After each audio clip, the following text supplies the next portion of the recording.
And it is precisely on that type of note that any person speaking about the difficult times that we find ourselves in should end.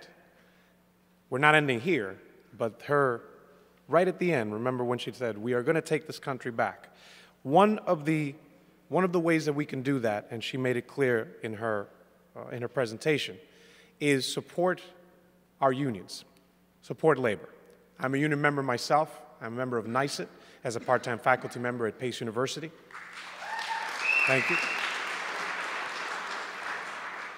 And it is the battle that is being waged most publicly right now against unions all across the country. It has been waged against private sector unions for a long time, and it has escalated to another level in public sector unions.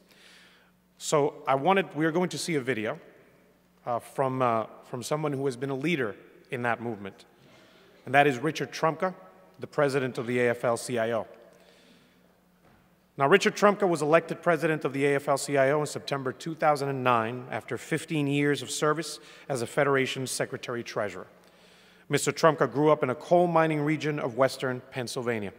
Both his father and grandfather were miners, as was Mr. Trumka, who worked the mines himself to put himself through Penn State and later Villanova, where he earned a law degree. He joined the legal staff of the United Mine Workers in 1975, the year I was born, returning to the mines 4 years later, though he continued to provide pro bono legal services to families in need. And he emerged as a leader of the mine workers.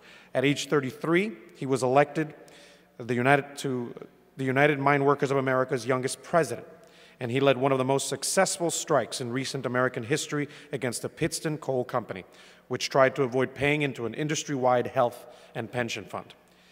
His consistent use of nonviolent civil disobedience led to his being given the Labor Responsibility Award from the Martin Luther King Center for Nonviolent Social Change in 1990. Mr. Trumka is a labor visionary. As UMWA president, he established an office that rallied support among mine workers for the anti-apartheid movement in South Africa, and he served as the U.S. Shell Oil boycott chairman, challenging the company for its business dealings in South Africa. Joining us in a video, please help me welcome Richard Trumka.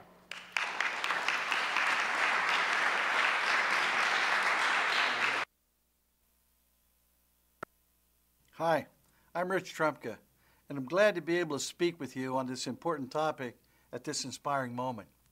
Right now, we're seeing the largest uprising of working people in generations, and it's happening for good reason. Last year, Americans went to the polls and voted for one thing: jobs. But that message got perverted. It got twisted by politicians whose election campaigns were funded by rich CEOs and their corporations, whose politicians read the signal that America's workers were desperate as we lost homes, jobs, and hope.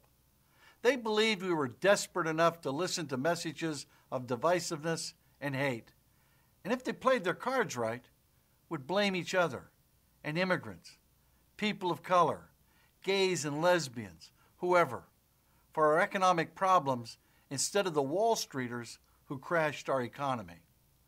They corrupted our demand for jobs to end the Great Recession into a demand for austerity. We don't have the money to fund great schools, they said. We don't have the money to pay school teachers and police, firefighters and nurses, the inspectors who keep our job sites safe, and the clerks who send out our parents' Social Security checks. We were told we can't afford the investments required to compete on a global scale and remain a great nation. Heck, we can't even afford to have a middle class anymore.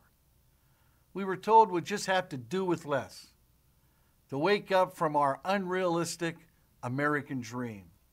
But meanwhile, they were telling their CEO friends something different.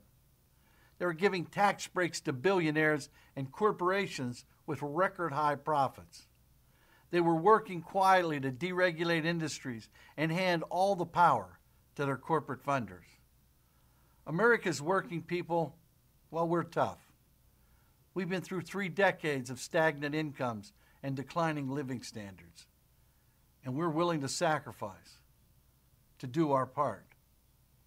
But then something else happened. In Wisconsin, in Ohio, in Indiana and Michigan, in dozens of states. The politicians weren't just taking our money and our benefits. They weren't just going after the food on our table and the roofs over our heads. They were coming after our rights, the right to bargain, to come together in strong unions that could lift us out of this hole. And that's when America's working people said, enough.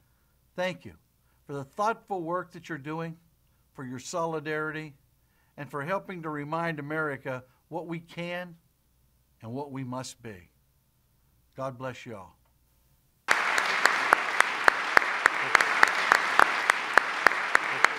I always tell my students a few things. I've been teaching for about 11 years, teach political science. And although I cannot do as good a job as Dr. Piven can, and certainly not as good a job as Dr. West can, there's a few things that I tell all my students regardless of the year that we're in. I tell them that if you have an issue as a constituent and you go to a politician's office, you go to an elected official's office, if you go by yourself, a few things can happen. Scenario one, you tell the problem or the issue to the elected official. He or she tells you, no, this is very important. Thank you for bringing it to my attention. You go out the door, they turn to their staff, and they say, you know what, we got to get right to work on this right now. Scenario two, same thing happens. You bring up the issue. Then the person goes away, and you turn and the elected official turns to their staff and said, I don't ever want to see that person in here again. Scenario three, same thing happens. The elected official says, thank you for bringing this to my attention.